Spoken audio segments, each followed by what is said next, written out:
नमस्कार दोस्तों, आज के हमारे इस वीडियो में हम आपके लिए संकष्टी चतुर्थी की व्रत कथा लेकर आए हैं। एक समय की बात है, किसी नगर में एक देवरानी और जेठानी रहते थे। जेठानी अमीर थी और देवरानी गरीब थी। देवरानी का पति जंगल से लकड़ियां काटकर शहर में बेचता था। अक्सर वो बीमार रहा करता था। वहीं देवरानी जेठानी के घर का सारा काम करती थी। बदले में जेठानी बचा हुआ खाना, पुराने कपड़े आदि उसे दे देती थी, जिससे देवरानी का परिवार चल रहा था। माघ के महीने में देवरानी ने तिल चौथ का व्रत किया।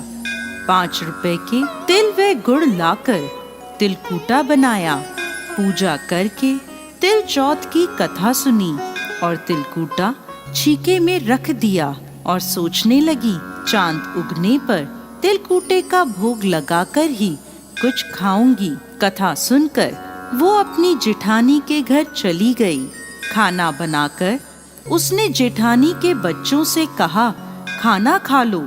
तो बच्चे बोले, जब माँ खाएगी हम भी तभी खाएंगे। फिर उसने अपनी जेठ से खाना खाने को कहा तो वह भी बोले, मैं अकेला नहीं खाऊंगा, सबके साथ ही खाऊंगा। जेठानी ने देवरानी से कहा, आज तो घर में अभी तक किसी ने खाना नहीं खाया, मैं तुम्हें पहले खाना कैसे दे दूं? तुम कल सुबह जल्दी ही बचा हुआ खाना ले जाना। देवरानी के घर पति और बच्चे सभी आस लगाए बैठे थे कि आज तो त्योहार है, माँ आएगी तो पकवान आदि खाने को मिलेंगे। परंतु जब बच्चों को पता चला कि आज तो सूखी रोटी भी नहीं मिलेगी, तो बच्चे रोने लगे। उसके पति को बहुत गुस्सा आया।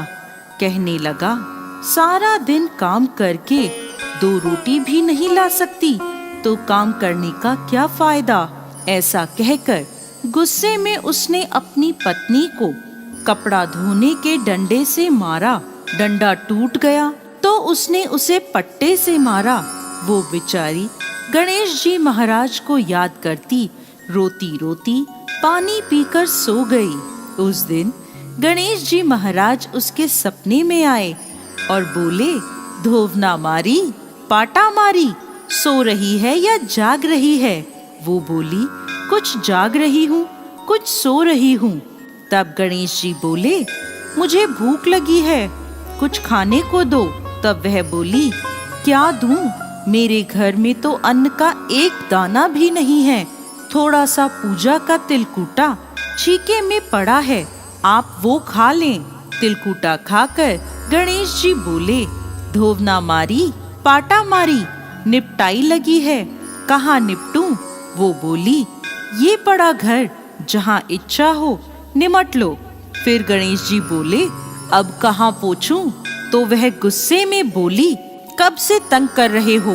मेरे सर पर पोछो और कहाँ पोछोगे? सुबह जब उसकी नींद खुली तो वो हैरान रह गई। उसका पूरा घर हीरे मोतियों से जगमगा रहा था। उसके माथे पर हीरे मोती जगमगा रहे थे। उस दिन वो जेठानी के यहाँ काम करने नहीं गई। काफी देर राह देखने के बाद जेठानी ने अपने बच्चों को चाची को बुलाने भेजा। उसने सोचा, कल खाना नहीं दिया इसलिए देवरानी बुरा मान गई है। बच्चे बुलाने गए और बोले, चाची चाची चलो, माँ ने बुलाया है, सारा काम पड़ा है। तब देवरानी बोली, बेटा बहुत दिन तुम्हारी माँ के काम कर लिया, अब तुम अपनी माँ को मेरे यहाँ काम करने भेज दो। बच्चों ने घर जाकर अपनी माँ को सारी बात बताई कि चाची का घर हीरे मोतियों से जगमगा रहा है। जेठानी दौड़ती हुई देवरानी के घर पहुंची और बोली, ये सब कैसे हुआ? देवरानी ने गणेश जी महाराज की सारी लीला जेठानी को बता दी। घर लौटकर जेठानी अपने पति से बोली, आप मुझे धोवने और पाटे से मारो। उसका पति बोला, अरे भली मानस, मैंने तो आज तक कभी तुम्हें नहीं मारा, अब मैं तुम्हें कैसे मार सकता हूँ। लेकिन वो नहीं मानी और जिद करने लगी। मजबूरन उसके पति ने उसे खूब मारा। जेठानी ने खूब सारा घी डालकर चूरमा बनाया और छीके में रख कर सो गई। रात को चौथ विनायक जी सपने में आए और बोले, भूख लगी है, क्या खाऊं? जेठानी बोली, गणेश जी महाराज, जेठानी के यहाँ आपने सूखा तिलकुटा खाया था। मैंने तो मेवे और देसी घी डालकर चूरमा बनाया है, छीके में रखा है, खा लीजिए। अब गणेश जी बोले, कहाँ निपटूं? जेठानी बोली, उसके यहाँ तो टूटी फूटी झोपड़ी थी, मेरे यहाँ तो महल है, जहाँ चाहे निमट लें। अब गणेश जी पूछते हैं, अब इसे कहाँ पोंछूं? जेठानी बोली, उसका तो गंदा सा माथा था, मैंने तो चमेली का तेल लगाया है, मेरे माथे पर पोंछिए। धन की लोभी जेठानी सुबह जल्दी ये सोचकर उठी कि उसका घर हीरे मोतियों से जगमगा रहा होगा, लेकिन देखा तो पूरे घर में गंदगी फैली थी, तेज बदबू आ रही थी, उसके सिर पर भी गंदगी लगी थी। वो बोली, हे गणेश जी महाराज, ये आपने क्या किया? मुझसे रूठे और देवरानी पर टूटे। जेठानी ने सफाई करने की बहुत कोशिश करी, परंतु गंदगी और फैलती गई। जेठानी के पति को जब ये मालूम चला तो वो बहुत नाराज हुआ और बोला, तेरे पास सब कुछ था, फिर भी तेरा मन नहीं भरा। देख, ये तेरे लालच का नतीजा है। परेशान होकर जेठानी गणेश जी महाराज से विनती करने लगी, माफी मांगने लगी।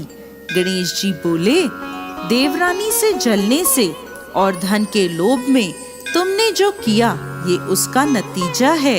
इस प्रकार जेठानी को सबक सिखाते हुए गणेश जी महाराज ने अपनी माया समेट ली। हे गणेश जी महाराज, जैसे देवरानी पर कृपा करी, वैसे सब पर करना। कहानी कहने वाले, सुनने वाले और हुंकारा भरने वाले सब पर कृपा करना, और जेठानी को जैसी सजा दी वैसी किसी को मत देना।